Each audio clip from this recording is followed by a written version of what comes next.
नमस्कार, मैं हूँ अशोक व्यास। कहानी एक तो समय हमारे लिए लिखता ही रहता है, जब नया साल आ रहा होता है तब हम पिछले साल की कहानियों की तरफ ध्यान दे रहे होते हैं। कभी बैठे होते हैं तो हम बचपन की या जवानी की कहानियों की तरफ ध्यान दे रहे होते हैं। कहानी को अगर संजीदगी से देखा जाए तो हमारा जो एक सांस्कृतिक यात्रा है, उसका परिचय देने में भी चाहे पुराणों की तरफ आप ध्यान देंगे तो कहानी है और एक बात जोड़ते हुए, आधुनिक युग में भी आप अगर कॉर्पोरेट वर्ल्ड में जाते हैं और जो मोटिवेशनल स्पीकर हैं वो बात करते हैं, तो कहानी की तरफ आपको ले ही जाते हैं।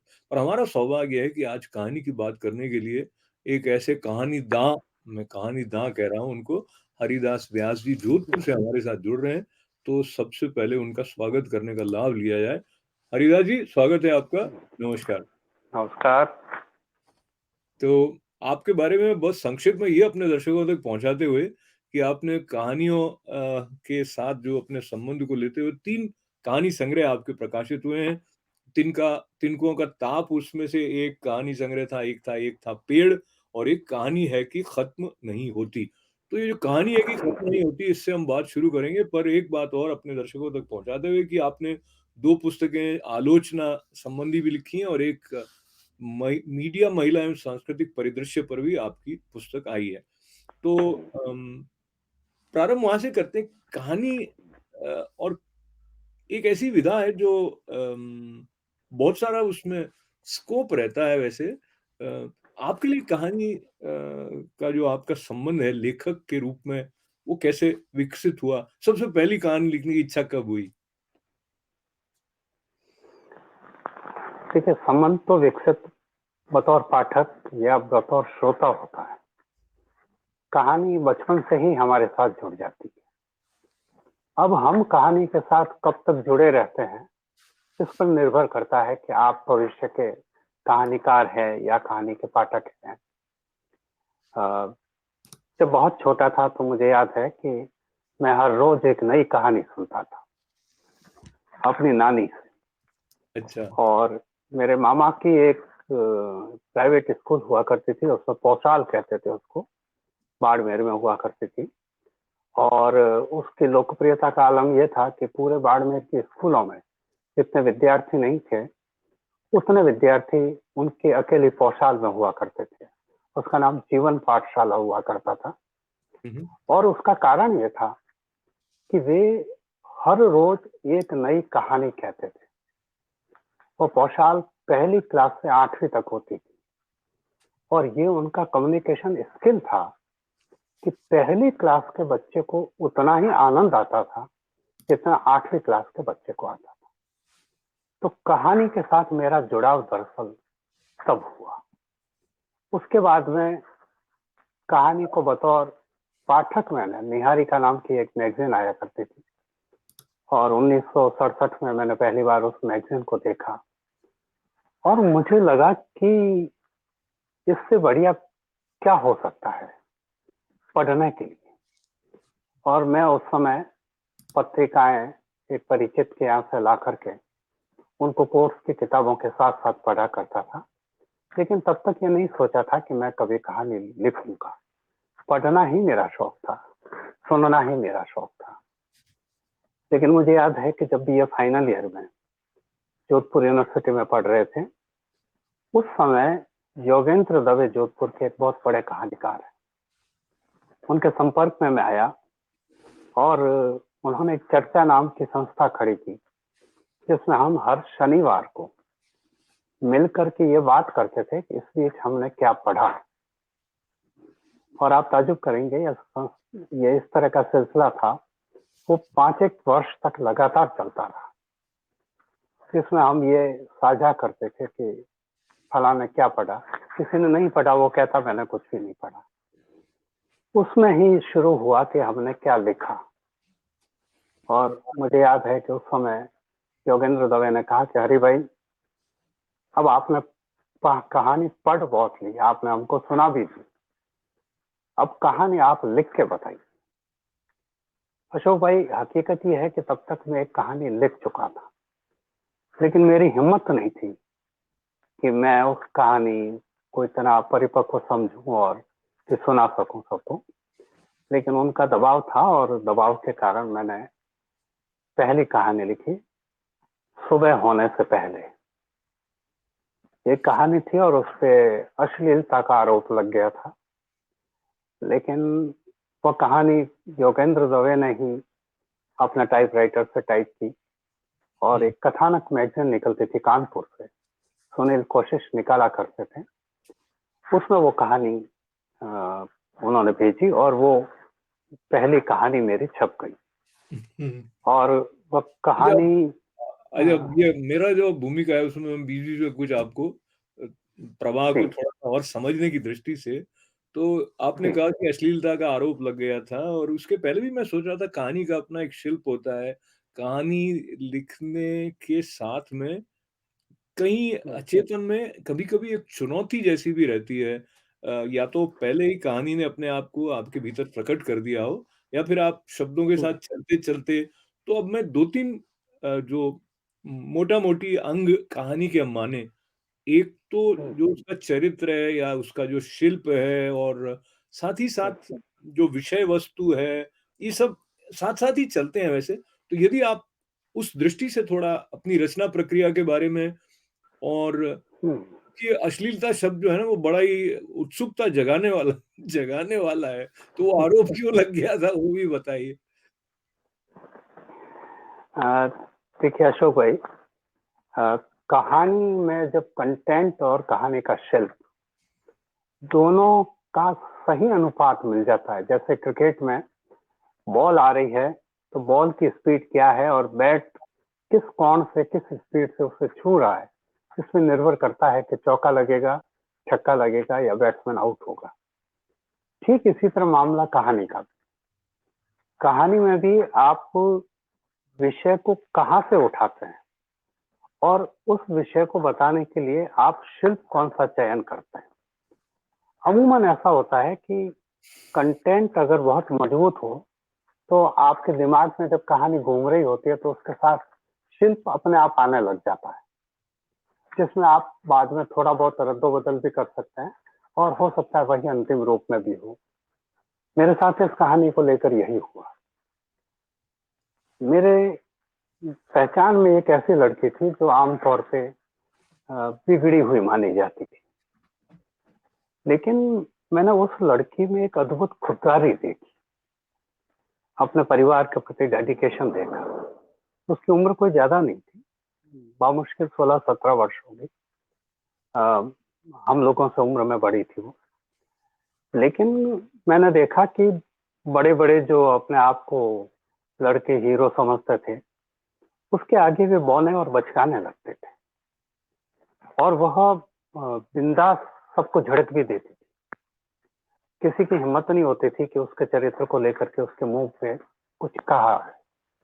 और पिता उसके नहीं थे तो घर चलाना उसका और उसकी माँ का काम था, और उसके 2 छोटे भाई बहन भी थे। वो लड़की मेरे चरित्र में, मेरे कहानी के चरित्र में मुझे बहुत ठीक दिखी। तो मैंने कहानी कुछ यूं बनाई कि एक लड़का उससे तय करता है मिलने का, लड़की उससे एक अपना रेट तय करती है। सर्दियों के दिन है और सर्दी की रात को 12 बजे के बाद एक बहुमंजिला इमारत जिसमें वो लड़की रहती है, उसकी छत पर मिलना तय होता है। और लड़का डर रहा है बुरी तरह से, और वह पाइप चढ़ करके अंततः बड़ी मुश्किल से ऊपरी मंजिल की खिड़की को खोल के, जिसको लड़की पहले से चिटकनी खोल के रखती है, वह छत पे पहुंचता है और उसे लगता है कि लड़की आई नहीं है और उसका मन करता है भाग जाऊं, लड़की आई नहीं, मैं क्या करूं। दरअसल उसकी हिम्मत नहीं है, तो वो अपने आप को बहला रहा है। लेकिन तभी लड़की की आवाज आती है, वहीं खड़े रहोगे आगे भी आओगे। लड़का सकपका जाता है। अब लड़की कहती है चलो फटाफट करो, टाइम नहीं है मेरे पास। अब लड़का तो भयभीत है, उसके अंदर कोई यौन उत्तेजना नाम की चीज नहीं है, और लड़की लेट जाती है। लड़के को समझ ही नहीं आता वो क्या करे। लड़की फिर उसको डपटती, तो लड़का अपनी झेप मिटाते हुए कहता है नहीं करना मुझे। तो लड़की बुदबुद आता है और झिड़कते हुए कहती है मेरा टाइम खराब किया फोकट में, यूं ही। तो कई बार आदमी अपना जो ईगो सेटिस्फाई करने के लिए एक शब्द पकड़ लेता है ना, वो शब्द पकड़ लेता है फोकट में कैसे, तो गिने हुए नोट लेकर के और लड़की के हाथ में देता है, ये ले तेरा पैसा। लड़की एक पल पैसे को देखती है और उस लड़के के मुंह पे मारती है, चल भाग, अपने बाप की कमाई पे इतराने वाले, तेरे से तो मेरा भाई अच्छा है, चाहे चोरी करता है लेकिन पूरे खुददारी से करता है, और तुम अपने बाप की कमाई पे मेरे सामने इतरा रहा। और लड़की उसको कह के निकल जाती है। और लड़की की डांट ऐसी होती है कि लड़का खुद से आंख मिला नहीं पाता। वो भागता हुआ अपने घर आता है, रजाई ओढ़ के सोता है और सोचता है कि जल्दी से जल्दी अब सुबह हो जाए। वो खुद का सामना नहीं कर पा रहा। काफी एक तरह से पाठक के रूप में, जो बल्कि अभी मैं श्रोता था तो भी वो एक कल्पनाशीलता में वो छत और इस प्रकार के चरित्र का जो एक चित्रण आपने किया, तो अब यहाँ से इस कहानी से बाहर आ जाते हैं, फिर कहानी के साथ बहना प्रारंभ करते हैं। तो कहानी के अंदर ये शक्ति है कि वो एक परिवेश में ले जा सकती है, एक खास तरह की भावनाएं या वैचारिक जो गलियारा है वहां पर पाठक को ले जा सकती है, और कोई कोई पाठक उससे उद्वेलित और उस तरह के भाव की धारा में तरंगायित भी हो सकता है, बल्कि वो कहीं ना कहीं अभीष्ट है कहानीकार का कि वो अपने साथ ले जाए अपने पाठक को। तो इसमें ये जो शक्ति कहानीकार के पास होती है, उसमें उसको मनोरंजन वाले भाव का भी ध्यान रखना है, क्योंकि वो भाषण देने वाला नहीं है, उपदेशक भी नहीं है। तो आपने जो ये आगे के जो आपकी कहानियां बनती रही, उसके साथ साथ आपकी जीवन यात्रा में कुछ नए अनुभव आते रहे, कुछ और कहानीकार ऐसे रहे होंगे जिनकी कहानियों ने आपको जो आपको पसंद आई होंगी। तो थोड़ा सा हम उस तरफ जाते हैं, ऐसे कहानीकार जो आपके प्रिय जिन्हें आप मानते हैं। योगेंद्र दवे जी की बात में। जी जी जी। दरअसल हिंदी में मेरी पसंद मोहन राकेश, कमलेश्वर और निर्मल वर्मा, ये तीन मेरी पसंद के थे। और उसके बाद में संजीव, बिहार के संजीव, ये अच्छे कहानीकारों में से एक हैं। फिर आपको ध्यान हो तो उदय प्रकाश एक कहानीकार के रूप में उभर के आए और बड़े चर्चित रहे विदेशों में भी। ठीक इसी तरह हमारे शहर में एक रघुनंदन त्रिवेदी हुआ करते थे जी। और रघुनंदन त्रिवेदी बहुत छोटी उम्र लेकर के आए, लेकिन कहानी के बारे में उनकी समझ, उनका शिल्प, उनका गठन किसी अंतर्राष्ट्रीय कहानीकार से कम नहीं था। बहुत कम समय में उनकी कहानियां कई भाषाओं में छपी भी, और कहानी प्रक्रिया के बारे में या लिखने के बारे में, या जिसे कह सकते हैं कहानी पर होमवर्क करने के बारे में, हम दोनों का एक लंबा एसोसिएशन रहा। हम कई बार एक दृश्य लेते थे। आप जोधपुर के रेलवे स्टेशन रोड पे गुजरे हुए हैं, वहाँ रेलवे इंस्टीट्यूट है, उसके बाद मांगी चाय वाला था, एक मंगल सिंह बुक स्टॉल वाला हुआ करता था। हम वहाँ बैठे थे तो हमने जैसे तय किया कि इस दृश्य पे कल हम एक पेज लिख कर लाएंगे पूरा। ये जो अभी का दृश्य दिख रहा है, मुझे क्या दिख रहा है, आपको क्या दिख रहा है। इसी तरह हम लोगों ने तय किया था कि हम पिता पे कहानी लिखेंगे। तो उन्होंने भी बाकायदा पिता पे कहानी लिखी, मैंने भी पिता पे कहानी लिखी। जैसे हमने तय किया कि बाजारवाद पे कहानी लिखेंगे, कि किस तरह आदमी बाजार होता जा रहा है, बाजार की गिरफ्त में आदमी। तो उन्होंने भी एक राम बाबू की सेल लिखी और मैंने भी एक सजीला बुद्ध कहानी लिखी। तो ये वो संबंध थे जिनसे प्रभावित भी हुए, जिनके साथ काम भी किया। लेकिन अगर मैं एक बात नहीं कहूँ तो मेरी बात अधूरी रहेगी कि मैंने इस बीच पढ़ने के नाम पे लगभग उस समय हिंदी में उपलब्ध सारा बंगला साहित्य मैंने पढ़ लिया था। विमल मित्र के साथ मेरा करस्पॉन्डेंस था, पत्र मित्र थे मेरे विमल मित्र, लेकिन शरद चंद्र चट्टोपाध्याय, बंकिमनाथ चटर्जी, ताराशंकर बंद्योपाध्याय, मनोज बसु, समरेश बसु, ये ऐसे कहानीकार थे जिनसे मैंने अनुभव किया कि कहानी में प्रवाह जो होता है, कहानी के कहन में जो प्रवाह होता है, वो बंगालियों के मुकाबले कहीं नहीं था। उस समय कमलेश्वर पीछे थे, राजेंद्र यादव पीछे थे, लेकिन धीरे धीरे समय ऐसा बदला अशोक भाई कि बंगाली हिंदी वालों की नकल करने लग गए। और हिंदी में जो आधुनिकता बोध, खासतौर से निर्मल वर्मा के संदर्भ में कहूंगा कि वो जो आया, उसे लेने के लिए बंगाली अपना ट्रैक छोड़ करके हिंदी वालों की तरह लिखने लगे। लेकिन अगर फिर भी एक कालजयी उपन्यास के रूप में अगर नाम लेना चाहें तो एक शंकर का उपन्यास है चौरंगी। कभी आप पढ़िएगा, चौरंगी वो उपन्यास है जो खत्म हुआ तो पाठकों के हजारों पत्र गए कि उसके बाद उस चरित्र का क्या हुआ, आप हमें बताइए, आगे लिखिए इसको यहाँ आप खत्म नहीं कर सकते। तो ये दीवानगी होती है पाठकों की अपने प्रिय लेखकों के प्रति, और जो लेखक ऐसा हो जाता है वो निस्संदेह बहुत बड़ा लेखक होता है।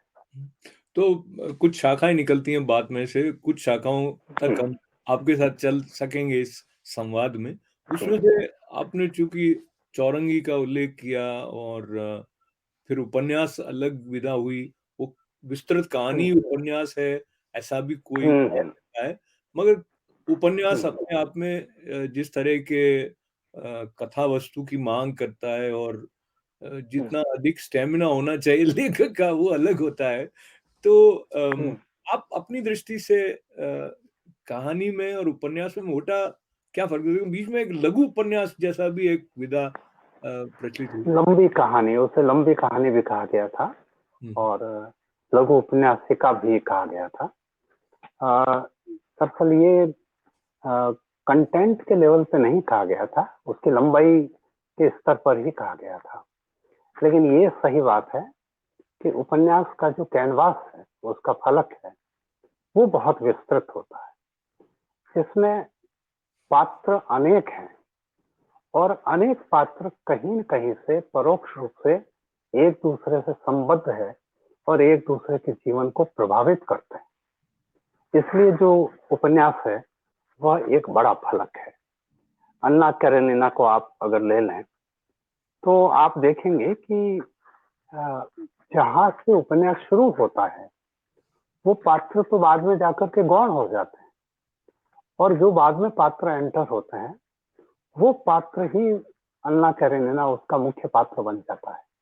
तो इस प्रकार उपन्यास की एक पृष्ठभूमि, एक भूमिका तैयार करनी पड़ती है उपन्यासकार को, जिस पर वह नए पात्रों की फसल उगाता है और उन पात्रों का परस्पर समन्वय करना, यानी कि उपन्यास का विकास करना है।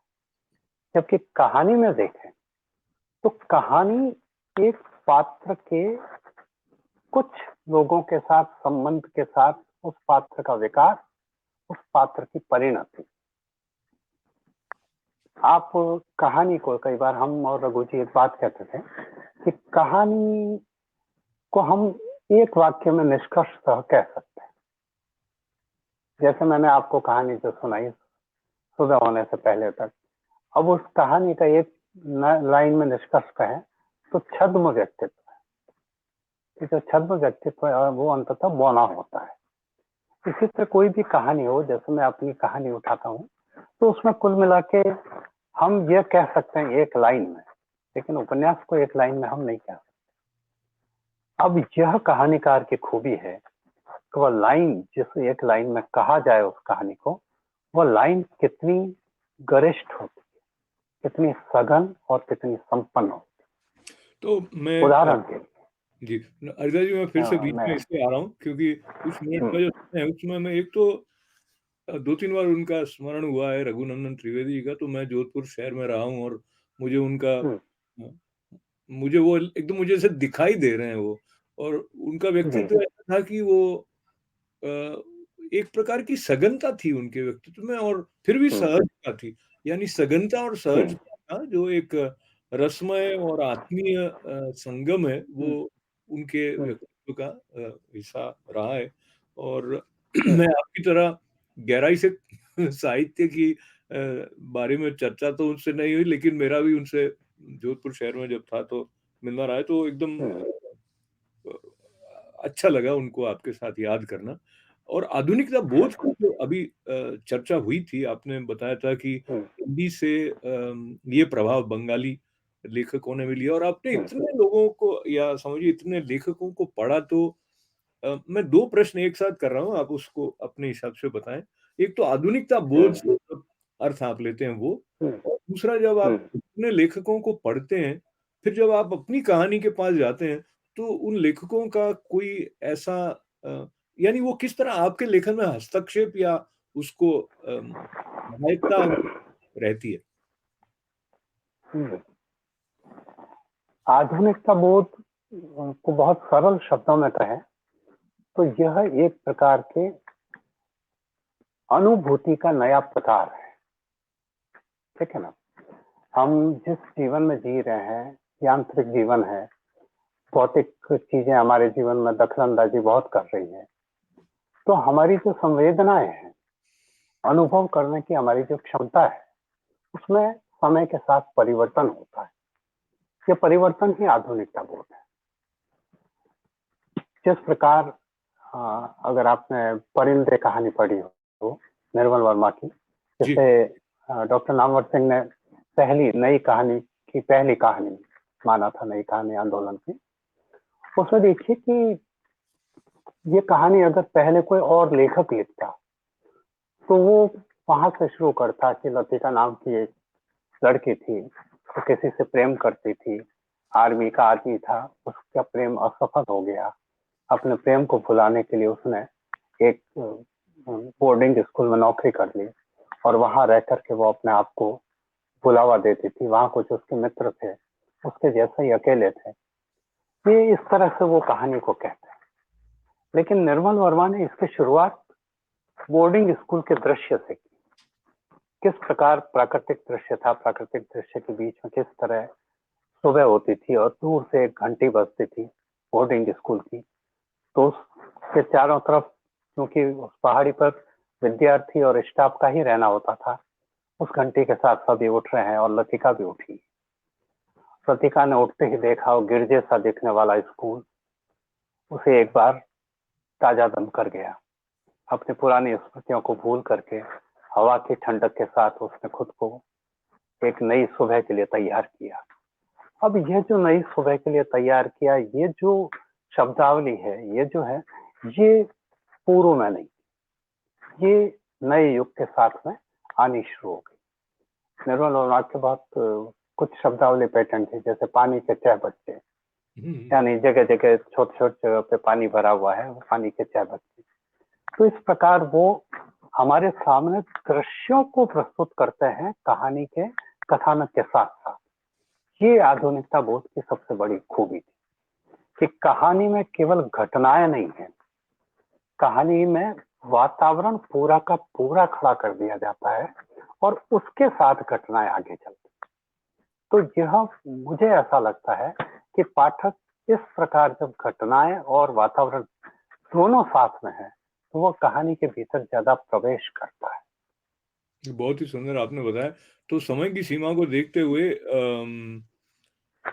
दूसरी बात आपने एक और पूछी थी हाँ, कि दूसरी बात इन जो सारे पढ़े हुए के कारण आपके सबकॉन्शियस में क्या उस लेखक की भाषा, उस लेखक की अनुभूति, ये सब नहीं रहते?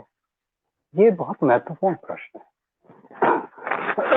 मुझे ये स्वीकार करने में कोई परेशानी नहीं है कि मुझे अपनी 3 कहानियां इसलिए खारिज करनी पड़ी कि मुझे लगा कि मैं इस कहानी को लिखते हुए सबकॉन्शियस में निर्मल वर्मा से इतना प्रभावित रहा हूं कि मेरी भाषा निर्मल वर्मा जैसी हो।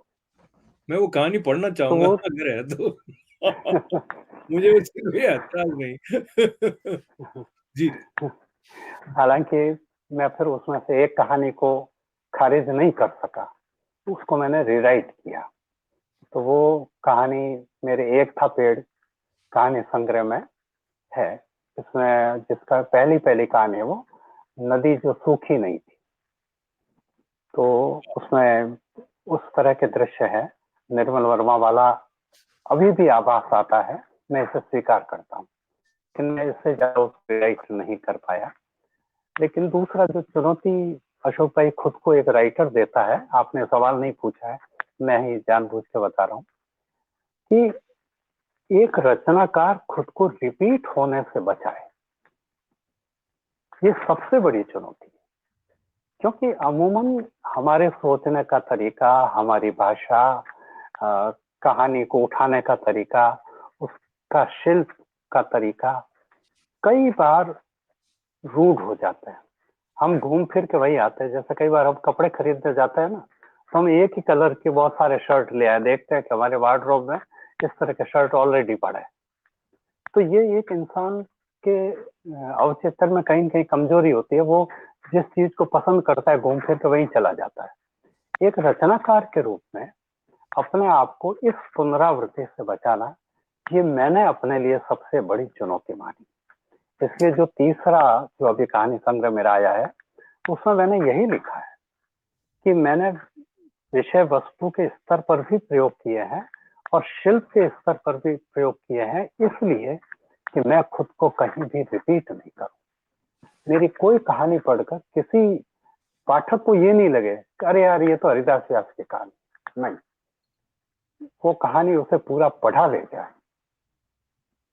बहुत सुंदर आपने बताई, और जो अंतिम बात है वो भी बड़ी मनन करने योग्य है।